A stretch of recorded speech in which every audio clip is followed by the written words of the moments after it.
series of multilateral discussions and summit talks have been held recently, including the Eastern Economic Forum in Russia, the G20 summit in China, and the ASEAN summit talks and related summits in Laos.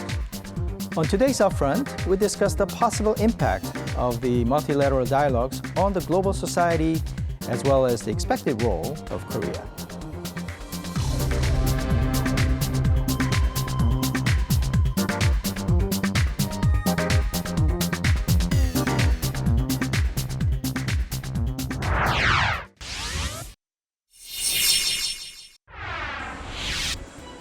President Park embarked on a week-long trip to Russia, China, and Laos for a series of summit talks.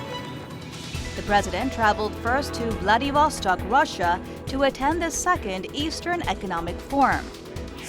On the forum that was held under the theme Opening Up the Russian Far East, President Park delivered a keynote speech and had bilateral talks with Russia in order to reaffirm the strategic partnership between Seoul and Moscow.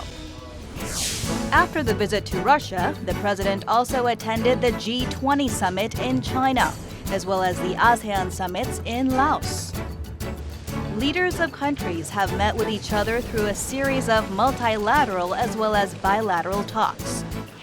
President Park had bilateral talks with China during the G20 summit and discussed the THAAD deployment issue as part of an effort to promote her diplomatic strategy against the North. The U.S. and China, which have faced intensified conflicts and confrontation because of the South China Sea disputes as well as the THAAD deployment, also had a chance to meet for a bilateral summit.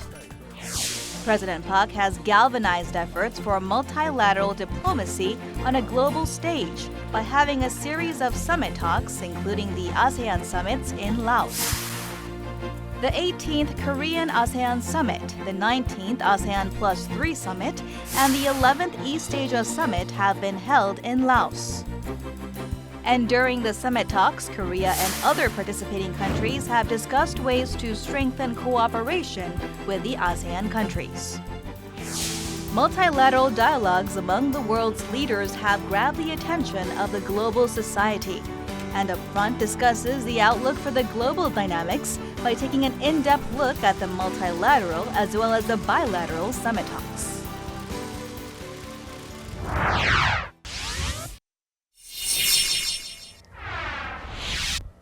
For today's discussion, we're joined by great experts in the studio. First, we're joined by Chung Man-young, professor of Yonsei Institute for Sinology at Yonsei University. Welcome to the program. Thank you.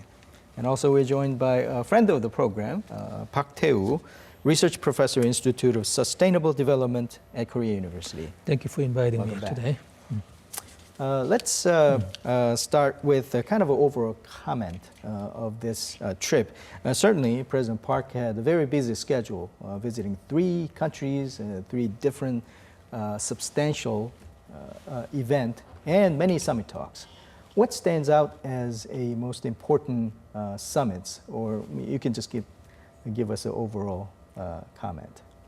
Frankly speaking, if all of these summits have been convened in separate occasion, I think it deserves to be paid big attention itself. Mm-hmm. But I think this time they have all of those summits arise at the same time. So if you say that I have to pick up just 1 or 2 only, I think it must be the bilateral summit with China and Russia, mm-hmm. because recently there has been a very strong discussion about these matters in Korea and even in China and Russia. Right. Certainly the security issue has been kind of forefront in this many summits. Your feelings? Bilateral and multilateral talks among summit paved the way for more cooperating to smooth economic growth in the future, and also tackling the sensitive security issues on the issue of THAAD deployment in South Korea, especially raised by Chinese and Russian military authorities. Of course, diplomatic talks in some sense more gentle and humble, but these kind of issues were mainly discussed in bilateral talks. But through a multilateral diplomacy, as United Nations Security Council issued a strong statement to the latest, North Korea's submarine-launched ballistic missile issues. We have paved the way for more sanctioning North Korea's further moves, provocations made by North Korea in the future. So I think, this time, starting from Eastern Economic Summit in Vladivostok, through the Hangzhou G20 Summit, ending in Vientiane in Laos, ASEAN Plus 3, ASEAN Summit, it all paved the way for further cooperation on the security issues as well as economic issues. Certainly, there's a storyline of building up. What we have studied a long time ago in the UN Security Councils. We can probably unpack each event, starting with the summit talk with Vladimir Putin, which happened in Eastern Economic Forum. Now, certainly that the security issue was the key, and a lot of people worry that it would be a very kind of a very distant and aloof kind of meeting, but it turned out that it was not so bad. What's your feeling about the Russia summit meeting? Yes, I agree with you. Actually, before the summit was made in September 3rd, everybody just expressed big concern about the outcome of that bilateral summits with Russia. But fortunately, the President Putin just responds, just expressing importance of that bilateral economic cooperation without saying any word about that the third matter, even though the President Park just alluded the necessity of that third system in Korea. That means both sides discussed that matter, but Russian side didn't raise the strong opposition on that. So in that sense, I think it must be considered a big success to our diplomacy. Eastern Economic Forum, this is the second one, I think, and especially during the bilateral summit between President Park Geun-hye and the Russian President Vladimir Putin. Russian President sidestepped, the issue of THAAD because they were mainly focused on economic cooperation issues in the future, especially Siberian Far Eastern region, I think. This time, from the 32 countries, about 2,500 people participated in the forum, either through seminars and investment, explanation, event, all the issues there.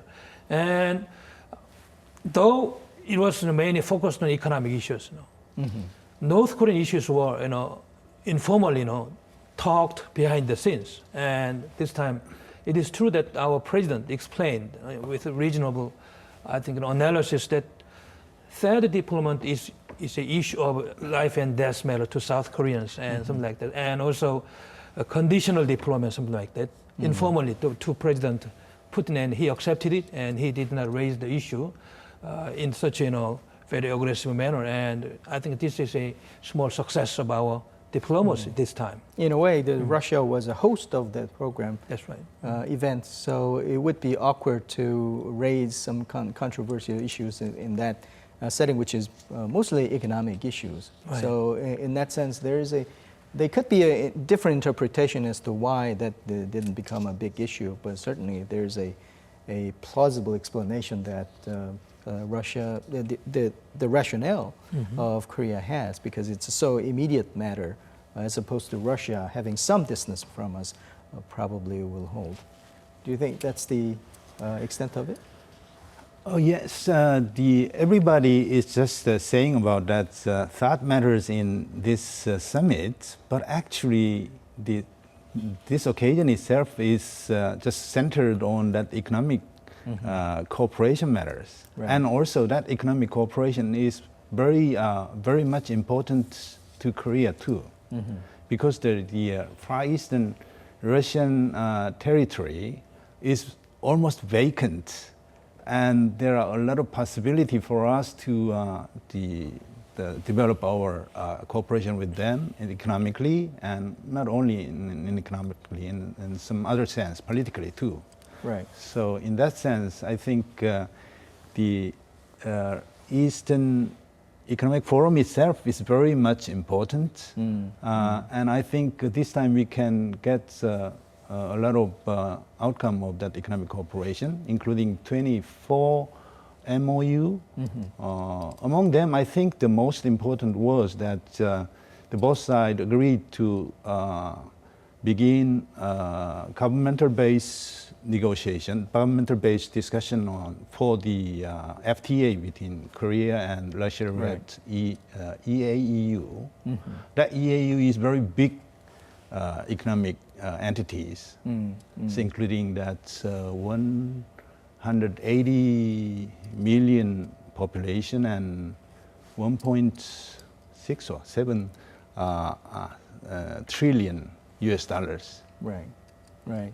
The follow-up question would be, in that sense, that the following the summit meeting with China, how different is two countries' the stance in terms of security and also economy? So we can. The question is, I guess, two countries they voiced their opposition of the THAAD before this event happened, but they have a cause for having different kind of perspective on these. Yes, concerning the security matters, that even though China expressed many times about their strong opposition to that START deployment in Korean Peninsula, but I think because they are the host country of that G20, so they couldn't repeat that stance again in this summit. And also, they expressed some strong opposition to U.S. directly, and also they need the cooperation from Korean side to achieve their goal for this economic development in China. So I think in that context, I think the outcome of this bilateral or multilateral summits was very good to us.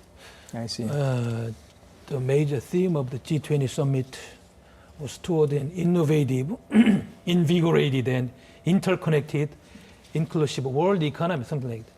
So all the subtitles to be discussed there was focusing on international trade and investment, also governance issues of financial transactions, something like that. But as you talked about this now, Xi Jinping, president of Chinese Communist Party, he expressed strongly dissatisfaction on the stance of the United States during their bilateral summit with President Obama, especially on the third issues here, something like that. This time, because G2, in a larger framework, Chinese leaders showed a strong, unsatisfactory mind toward the United States, willingness to deploy THAAD by the end of next year, something like that. But rather, in the summit between President Park Geun-hye and Xi Jinping, that kind of strong wording has been, I think, softened and a little, I think, flexible, because between the two countries, more economic issues was much more, fruitful agenda to be discussed for further making Chinese economy growing by every year 5 to 6%, something like that.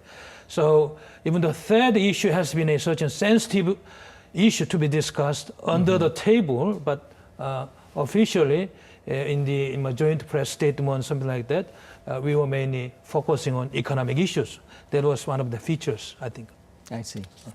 We've discussed the diplomatic confrontation among the world leaders, and we had a chance to meet an expert to hear more about the major agenda items discussed at the ASEAN summit held in Laos, which has been the last leg of the president's week-long trip.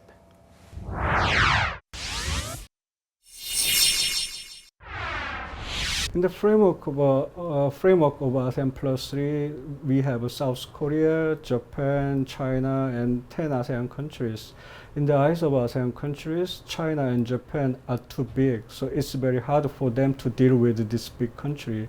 And at the same time, China's economy is too big and Japan has developed so much. So for the ASEAN countries, these countries are not an ideal model for their economic growth.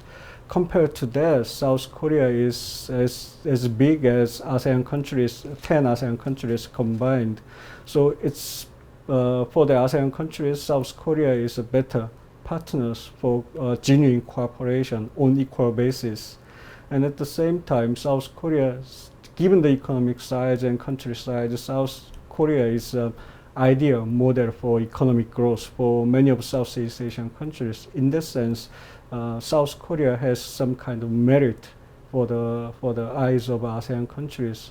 At the same time, South Korean government has put so much emphasis on the socio-cultural cooperation with ASEAN countries. This is not done by Japan and China, so we have to put more emphasis on that area of cooperation, socio-cultural cooperation with the Southeast Asian countries.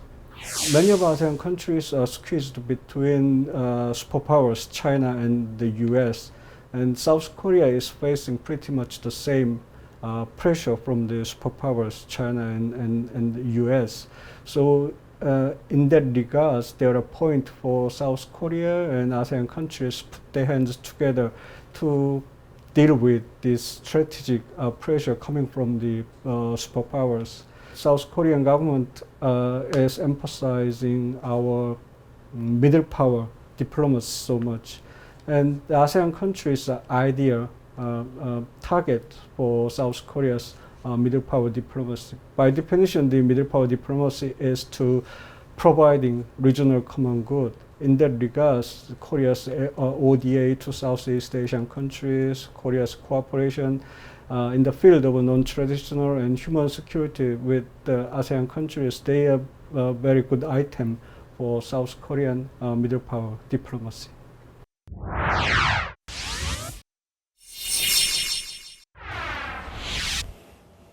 As we saw, the ASEAN summit meetings in Laos was the last leg of a president's trip.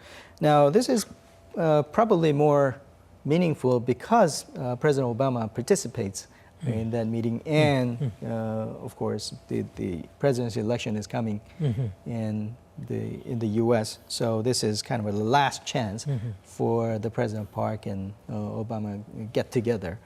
Probably productively, I guess, we'll hear more about the cooperation between the two. But how do you see this significance of this meeting? Between the two countries, mean Korea and the United States? In the United States first, right. The bilateral summit there. I think, this coming November presidential election in Washington, in the United States, is meaningful because, as you see, the Republican candidate, Donald Trump, is saying another thing, probably deviant from current and Obama administration's diplomatic strategies, something like that. But who knows, what could happen after the election, something like that. But President Obama's commitment to enhancing multilateral cooperation on the issue of economic and the security issues, this time also through multilateral diplomacy in ASEAN, I think is very much meaningful. As you see, the ASEAN is in such a multilateral forum that created, a little, I think, stable economic environment in the past, even though they are not political union, economically more and more integrated. Something like that.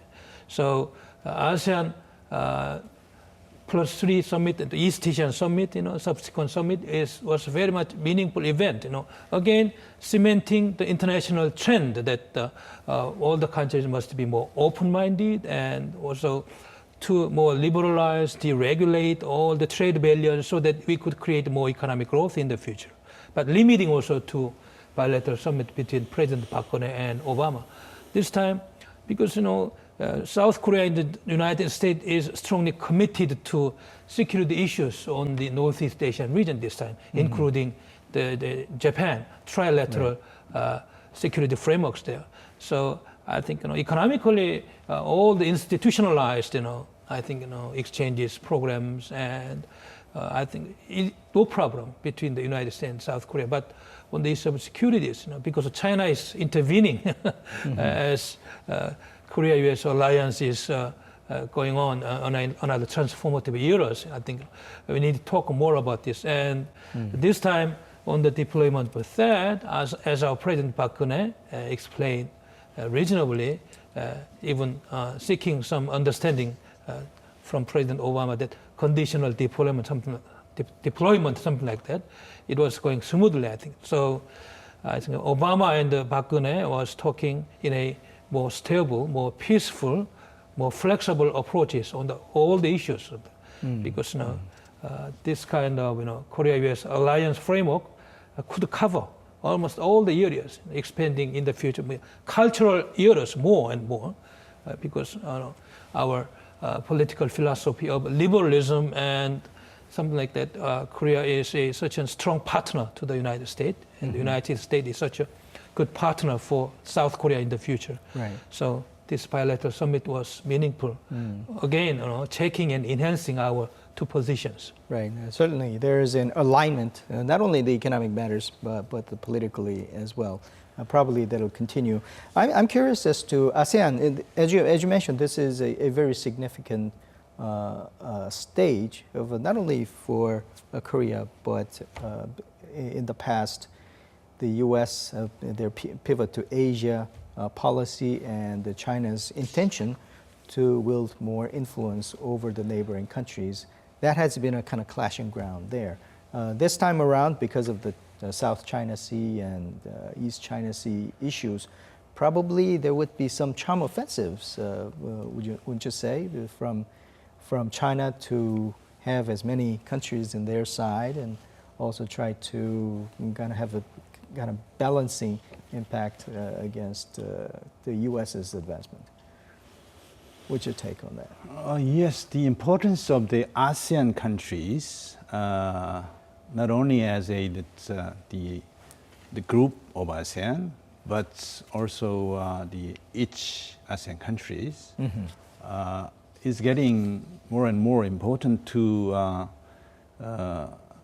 the other countries, including Korea, and also to the U.S. and China too, because they are, both countries' confrontation is getting severe. In such a situation,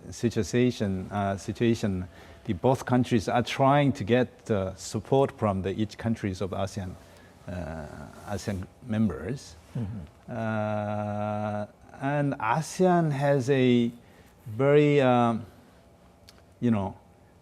favor, or in some sense very awkward position to deal with these two big powers. In that sense, I think we could have some the chance to make a good relationship with ASEAN countries. So I think the Korean government should focus on this opportunity. In that sense, I think it was very good for the President Park just managed to have a bilateral summits with the chairman of the ASEAN, the president of Laos. So during his term as a chairmanship of ASEAN, he has a very big influence to the ASEAN decision. And next year will be the year of cultural exchanges between ASEAN and South Korea. It's meaningful. And as you see, still the Obama administration's diplomatic strategy pivot to Asia has been more cemented through this ASEAN summit, I think. Right. He, again, strongly committed the United States positive roles in the Southeast Asian region in the future, something like that. As you see, nowadays, after South China Sea dispute, Philippines and Vietnam and Singapore, they are tilting toward the United States military alliance framework, something like that. China is feeling a little uncomfortable with these kind of ASEAN countries. Though economically, Chinese Communist Party is helping ASEAN countries with a lot of money flowing into the investment project there. So militarily, China is not that happy. Look, what is happening in India, deploying 100, missiles bordering Chinese territory there, something like Right. that. And you see, especially the Laos, which is a last communist country in the Southeast Asian regions, still philosophy of Chinese communist doctrines, they are a little friendly, I think.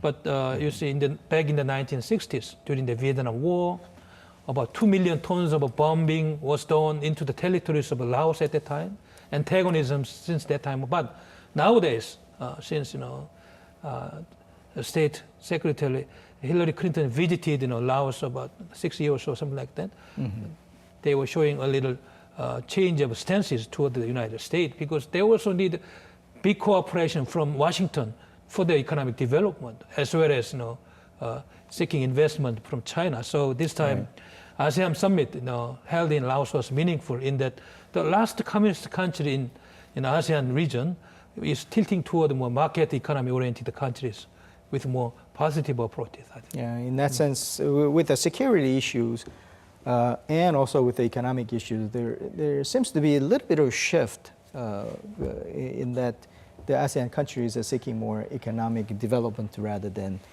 having disputes with the regional powers. In that sense, I'm curious as to what our role is in terms of for the regional peace, I guess, but also economic matters. We have been kind of focusing on our economic partnership with not in the region, China, but the Southeast China and the southern Southeast Asia, and also South Asian region has become more important, and it has become more important not only as a market but also as a supplier relationships. So in that sense, would you agree that this ASEAN meeting is also not only for the security but more important in terms of economic matters? Of course, I agree that. And it is, ASEAN itself was very important to Korea, not only to US and China, because the ASEAN market is much bigger than most of the Koreans think in their mind. And their economy is just getting bigger and bigger these days. And the speed of that development also very high. So especially those the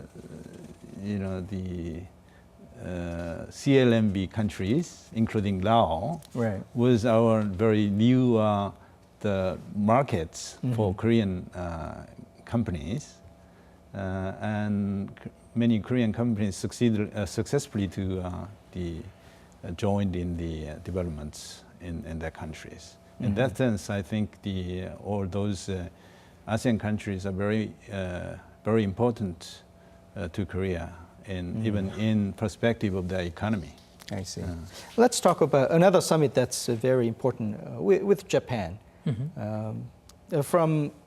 In our schedule of President Park's visit, the Prime Minister Abe was in Russia and also China and in ASEAN meetings as well. So they have been kind of traveling together.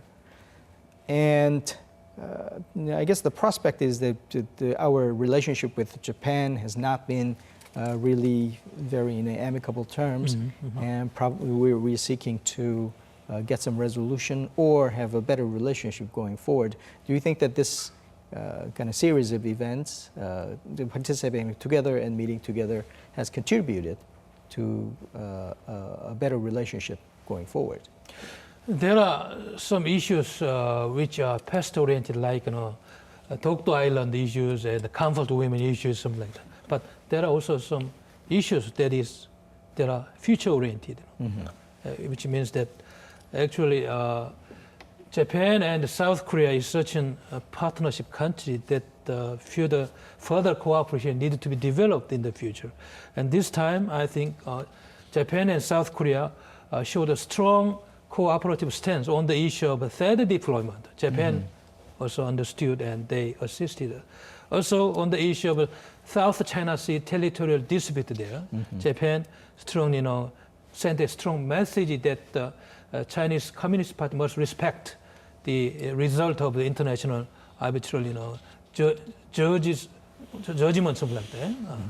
And this time also on the international issues of terrorism, non-proliferation, Japan and South Korea strongly united that all the international community must be more and more cooperative in tackling these inhumane and terrorist attacks around the world or something like that. So even though we have thorny issues like comfort women and Dokdo Island issues, something like that, there are many, many more important, promising issues to be tackled by to both sides in the future. And this kind of multilateral and bilateral summit, starting from Vladivostok in Russia, ending in Vientiane in Laos, I think Japan and South Korea this time enhanced more cooperative horizon to tackle more effectively all the important issues between the two countries, I think. Right. We'll come back to Japan issues.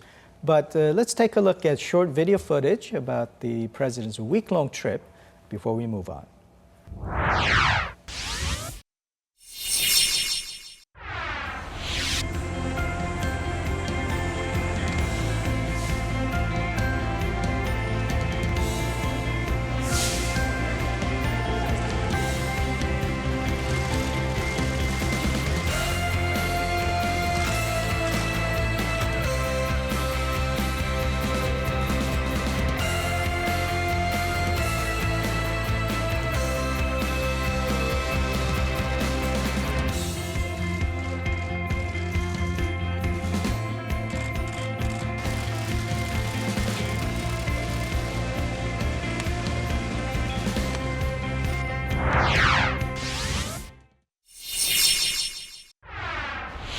Well, we've talked about a lot of bilateral individual summit meetings with the U.S., China, and Russia, and Japan. Let's talk more about multilateral side of it, because I think there's a significance of President Park playing a role, and probably that has been the design with many of our previous attempts as well. Now, we were talking about the Japan, but Shinzo Abe has been saying for a while that he will promote or push for a trilateral summit meetings, China, Japan, and Korea. Let's take your point. What would be their desired goal of putting or bringing the head of states together? What would be the probably agenda? The Bureau of that, the three countries, the three countries in the ASEAN plus three, is located in Seoul. So that's why the Korea have been so eager to hold that trilateral summit this time. And Japanese side also expressed a strong concern on that trilateral summit. But I think in reality, it is not so easy for us to make it for these days. Even though this time, Japanese Prime Minister expressed many times concerns about that trilateral summit, and also some chance to meet together among three leaders. But it was not so easy for them to find the proper time to have that chance among those their tight schedule. Right. Just behind that, I think one of the reasons was that they couldn't find proper item to show their cooperation to outside. even though they have that meeting, about that comfort women matters between Korea and Japan, we have already accomplished that agreement. So even though we have another summit, it is not easy for them to make some other achievement on that. Professor Park, not only in this meeting, Shinzo Abe was saying within this year, That's right. he wants to bring together the three the heads of states. So there would be some different kind of focus on that particular prospective meetings.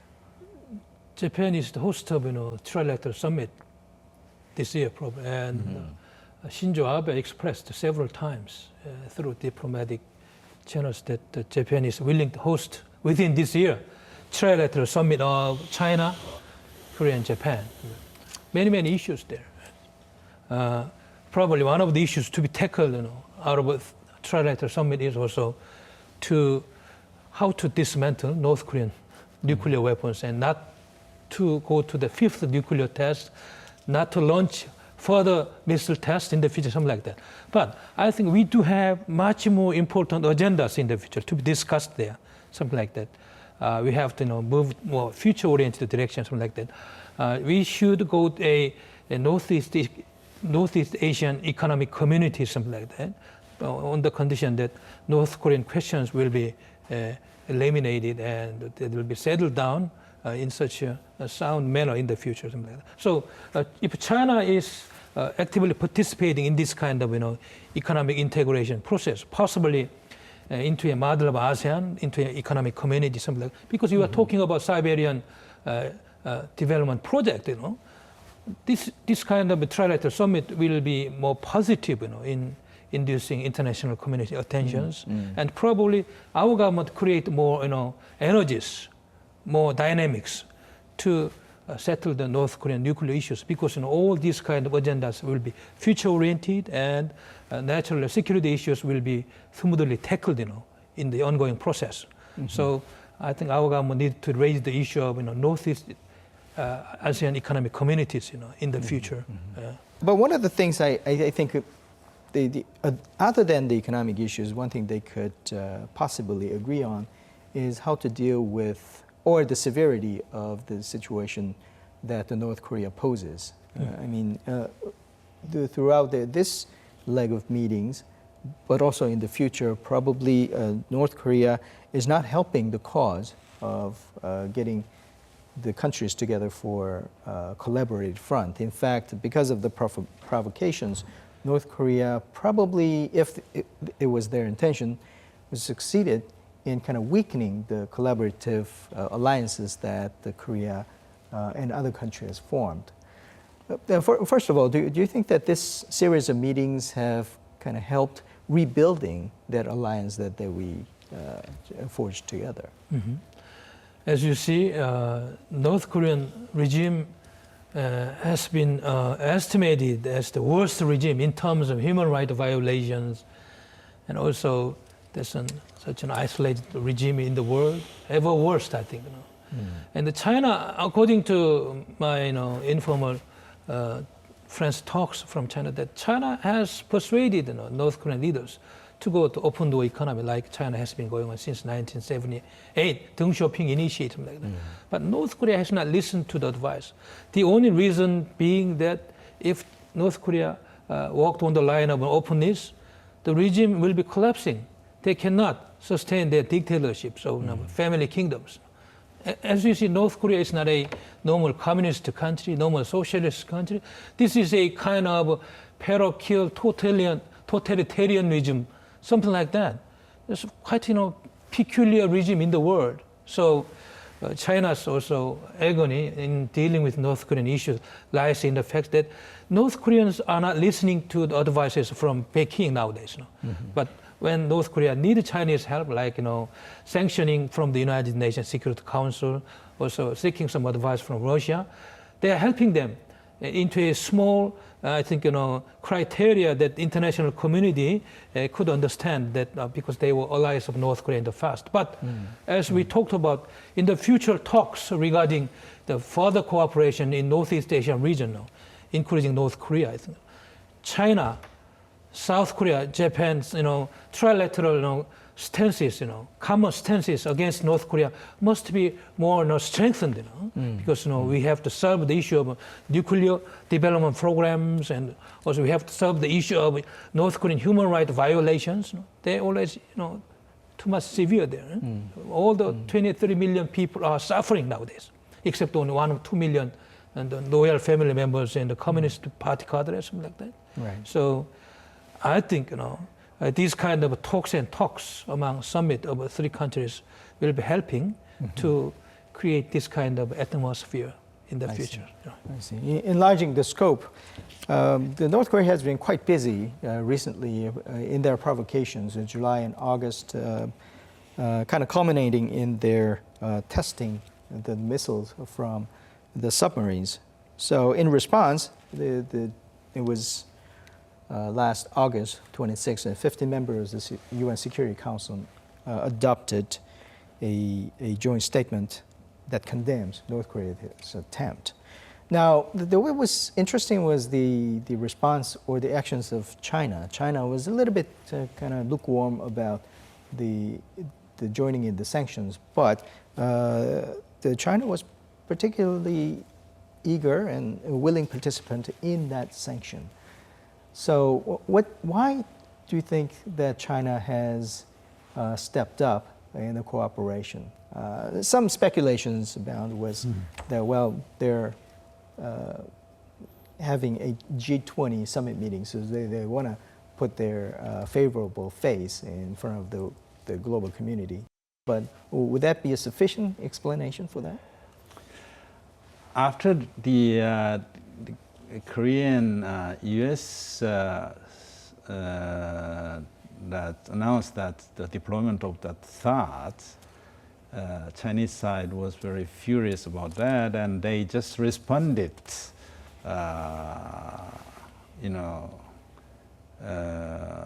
like such a, how can I say that? It's unreasonable action. But just considering their strategic interest, I think it is unreasonable. So the point was they have come to their own position after North Korea successfully tested their SLMB, and this and in occasion of that the G20, I guess Chinese side just realized the situation, and they come back to that number one. That was one reason, I think. Another one was that the SLMB itself, which North Korea succeeded recently, could be a kind of threat directly to China too. So they have to consider, reconsider their action to that the North Korea against that North Korea in UN. I see.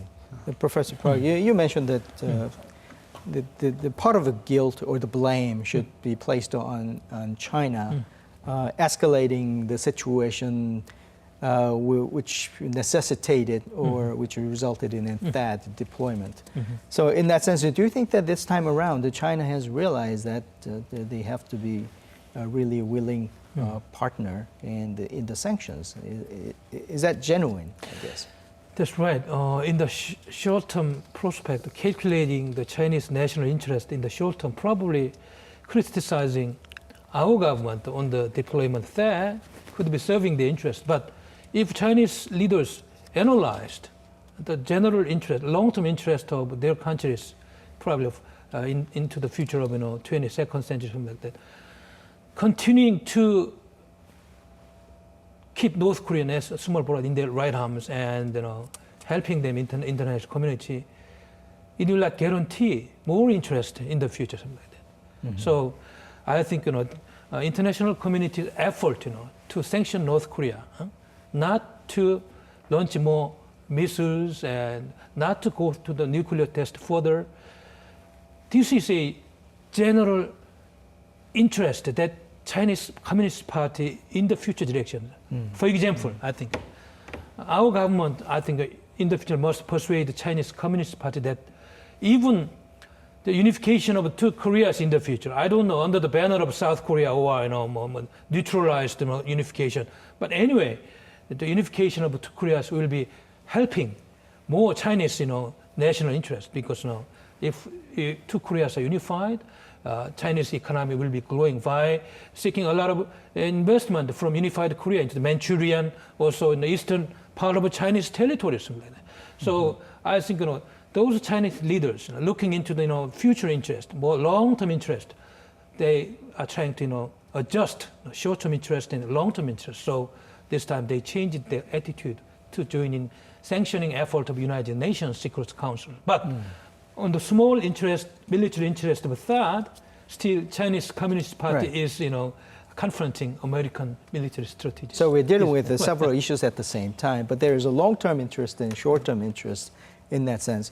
I think that what this situation has spawned, one more direction, is that there is a call for deploying the nuclear submarine, part of the South Korean defense system. But there's a concern that if we do that, then the nuclearization further into the defense is a violation of our agreement with the global community. Do you see this prospect of kind of pushing that agenda through? I think the nuclear-powered submarine itself is a strong weapon that we can utilize in the future against North Korea. The question is that after we revised our Korea-U.S. atomic agreement, in 2015, something like that, still we are limited in using nuclear materials. Partially, we are allowed to use the nuclear materials after revised Korea-U.S. atomic agreement. When U.S. military authorities allows our government to develop a nuclear-powered submarines, I think it will be a huge, military asset that our Navy could utilize in the future. But looking into such a sensitive, security situation on the Korean Peninsula, I don't think Washington has any reasonable, I think, explanations, in the future if our government requests them to let us, have that kind of submarines in the future. So our government needs to persuade Washington with more regional approaches that until those kind of threat from North Korea diminishes to a certain level, because we are not developing nuclear weapons, we are using partial used nuclear materials. That's another criteria, I think. So Washington could allow us probably to use that. So the agreement we're talking about is a Korea-U.S. Atomic Energy Agreement, and probably that could be conditional upon how the security situations fluctuate and change. I think that we're almost out of time, but I do want to talk about these, the kind of overall theme. Isn't there an overall theme that the multilateral diplomacy that has been pushed by President Park, not only for this one, but soon after she became the president, there has been many trips and summits, especially with China and the U.S. And the overall, I think the review or assessment has been that she performed fairly well in terms of forging the relationship. But this time around, it wasn't there a real test in terms of that as a kind of middle power or the smaller country in the face of the China and U.S. superpowers, I think the fundamental question can be thrown as to, do we really have a meaningful role in that, the arena of diplomacy? And if so, how did our government, or specifically President Park, did in this trip, and also through the historical trips so far? What's your assessment?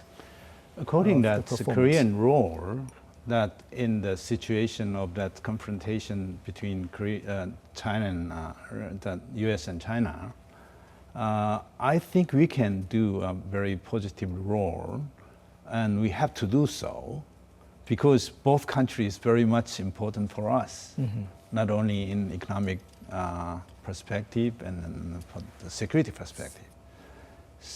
And I think we can manage to do that, even though many of those Korean peoples are just wonder that we couldn't to do that. If the governments, Korean governments, keep their status and they just try to, persuade both sides, we can do a very positive role to keep this, peace in this area, not in this only in this area, it's even in world basis, because the two big superpowers containing enormous nuclear weapons are very much dangerous if they continue to confront each other. That means that it's the end of this world. So we have to do something to prevent from worsening to that world, toward that direction. I think we can do that. Okay, I think it's a very optimistic note.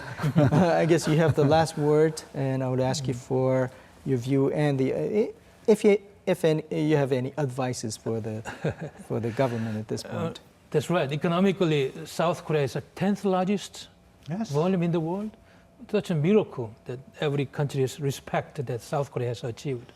But militarily, even though we are, I think, in terms of military equipment and all the weapons, we are the 7th largest, military power in the world. But still, we are under the framework of Korea-US alliance, as we discussed the issue of THAAD.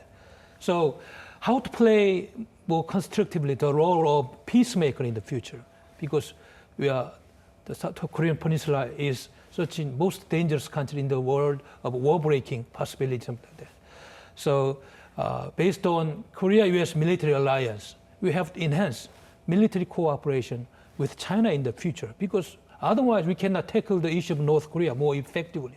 We need also military cooperation with Chinese Communist Party in the future. So more enhancing strategic partnership toward a new arena of military cooperation, more, I think, aggressively in the future, so that North Korean issues could be tackled with more effective measures in the future. Also, in the international community, multilateral diplomacy is helping these kind of issues to be, I think, dealt with more effectiveness.